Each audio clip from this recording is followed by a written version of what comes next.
the most common questions I hear in recovery circles is, what about non-alcoholic beer and wine? Doesn't it still have alcohol in it? And honestly, it's a really good question because the answer isn't just scientific, it's personal. Today, I want to talk about the reality of non-alcoholic drinks, the numbers behind them, and my own experience figuring out whether they fit in sobriety or don't. If you're new here, my name's Maddie. I focus on sobriety, wellness, and building a life that actually feels good to live, not just one that avoids alcohol. So let's get into it. It's true, most non-alcoholic drinks contain up to 0.5% alcohol by volume, or ABV. And if you're early in recovery or working hard to protect your sobriety, that number can sound pretty scary. I totally get it. But when you zoom out and look at it in context, that 0.5% or less really isn't the monster it first appears to be. Personally, I've always liked the taste of beer, but I want to be clear. Non-alcoholic beer was not always safe for me. When I first got sober, I remember trying a Guinness Zero and it hit me hard. I was instantly triggered, like alarm bells going off in my brain. So I stopped completely. I didn't touch another NA beer till I was over a year sober. Then eventually I tried one again. I still remember the moment.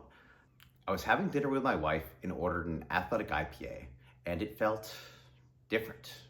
It felt safe. It felt controlled. Honestly, it felt empowering. That was the turning point for me. The trigger just wasn't there anymore.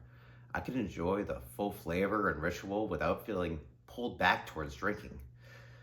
These days, I usually have one NA beer with dinner after work while I wind down for the night. I don't drink soda or seltzers, so it gives me something a little different than water, coffee, or lemonade, which you'll hear me talk a lot about. And for me, it fits perfectly into the sober life I've built. So let's talk about the math for a second. A regular beer usually sits around 5% alcohol. That's about 10 times higher than a non-alcoholic beer. To consume the same amount of alcohol as one regular beer, you'd have to drink about 10 NA beers in a row. And even then, your body would metabolize a tiny amount of alcohol very quickly, to the point where you likely wouldn't feel any effect at all.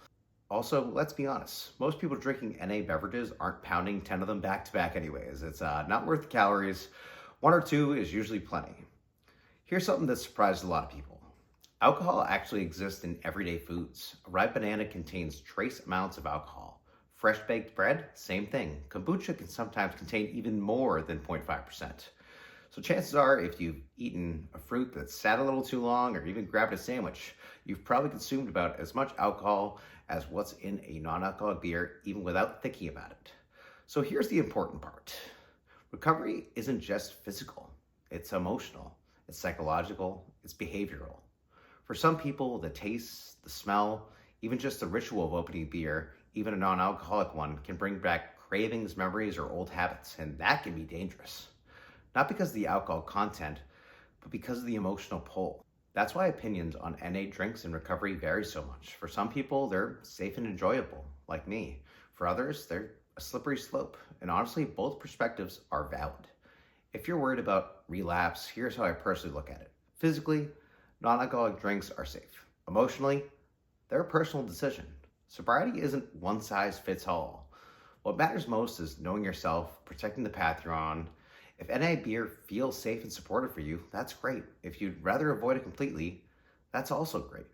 The goal isn't to follow someone else's rules. The goal is building a life that keeps you steady, peaceful, and moving forward.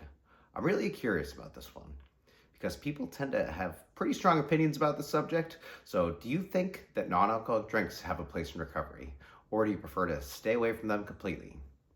Let me know in the comments. I generally will read them and respond to them. If this video helped you or someone you care about, feel free to like and subscribe. It helps more people find conversations like this and help grow the sober community. And if you want more content around sobriety, fitness, wellness, and rebuilding life after alcohol, I write regularly on my Substack, Clear and Present Wellness. You can just go to www.clearandpresentwellness.com. Thanks for being here. I'll see you next time. I'm Coach Matt.